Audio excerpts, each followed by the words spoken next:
জালসা শুনে বাড়ি ফেরার সময় পথ দুর্ঘটনায় মর্মান্তিক মৃত্যু হলো দুই বন্ধুর। শনিবার রাতে ঘটনাটি ঘটেছে মালদার চাঁচল শামসি বাইপাস সড়কের কৃষ্ণগঞ্জ এলাকায়। জানা গেছে দুর্ঘটনায় মৃত দুই বন্ধুর মধ্যে একজনের নাম সানু আলী, বয়স 19 বছর এবং অপর বন্ধুর নাম সাজিদ আলী, বয়স 21 বছর। এর মধ্যে সানুর বাড়ি চাঁচল থানার মতিহারপুর গ্রাম পঞ্চায়েতের বসন্তপুর রাজাটোলায় এবং সাজিদের বাড়ি মতিহারপুরের ডমাপীর এলাকায়। পরিবার সূত্রে খবর, তারা দুই বন্ধু মিলে শনিবার রাতে শামসি এলাকায় জালসা শুনতে গিয়েছিল।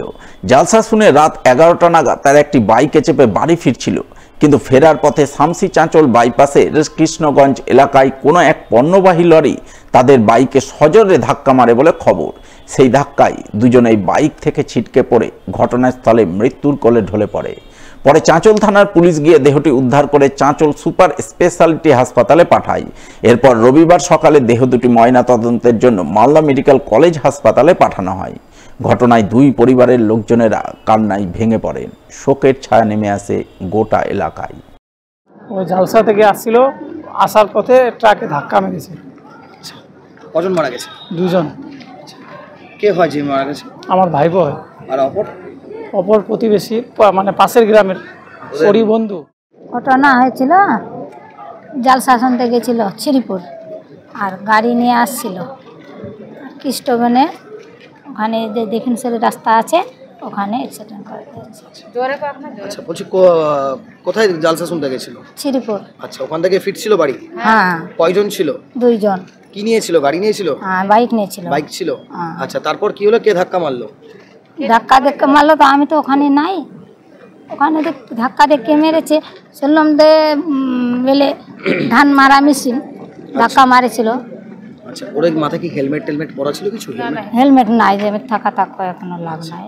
ঘটনাটা বলতে গেলে আমরা মোটামুটি 11:30 খবর পেলাম যে ওখানে মানে স্পটের অ্যাক্সিডেন্ট। এবার আমরা ওখানে গেলাম, গিয়ে দেখছি যে জায়গাটা অ্যাক্সিডেন্টটা হয়েছে, এক তো প্রশাসনিক না পাওয়ার কোনো ওখানে স্পিড ব্রেকার নাই, মানে দুই দিকে চৌমুরি রাস্তার মধ্যে বাইক নিয়ে আসছে। এবার একটা স্পিড ব্রেকার থাকলে বলে আজকে দুর্ঘটনাটা হতো না। পথ দুর্ঘটনা রুখতে ট্রাফিক অ্যাওয়ারনেস প্রোগ্রাম হয়ে গেল পুরাতন মালদায়। রবিবার মালদা জেলা ট্রাফিক পুলিশের উদ্যোগে ট্রাফিক অ্যাওয়ারনেস প্রোগ্রামের ছবি নজরে এলো পুরাতন মালদার নারায়ণপুর বিএসএফ ক্যাম্প সংলগ্ন 12 নম্বর জাতীয় সড়কের ঠিক পাশেই। এদিন ট্রাফিক পুলিশের পক্ষ থেকে গম্ভীরা গানের মাধ্যমে ট্রাফিক অ্যাওয়ারনেস অর্থাৎ সচেতনতা বৃদ্ধির প্রয়াস লক্ষ্য করা যায়। পথ দুর্ঘটনা রুখতে হেলমেট পরে বাইক চালানো, বাইকে 2-এর অধিক আরোহী না ওঠা, মদ্যপ অবস্থায় যানবাহন না চালানো, যানবাহন চালানোর সময় অবশ্যই সিট বেল্ট ব্যবহার করা, ট্রাফিক আইন মেনে যানবাহন চালানো ইত্যাদি নানান বিষয়ে যানবাহন চালক, পথচারী সহ সাধারণ মানুষজনকে সচেতন করা হয়।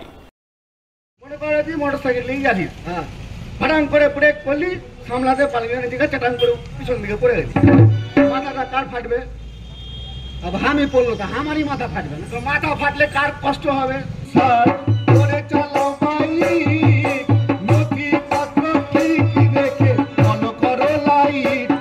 দুপুরে আমাকে এই রাস্তার মাঝখানে গেছো। হ্যাঁ, তুমি জানো না আমি এখন মহারাষ্ট্রে সরকার গঠনে ব্যস্ত আছি। ও ঠিকই তো, নানা তো মহারাষ্ট্রে জিতে গেছে রে।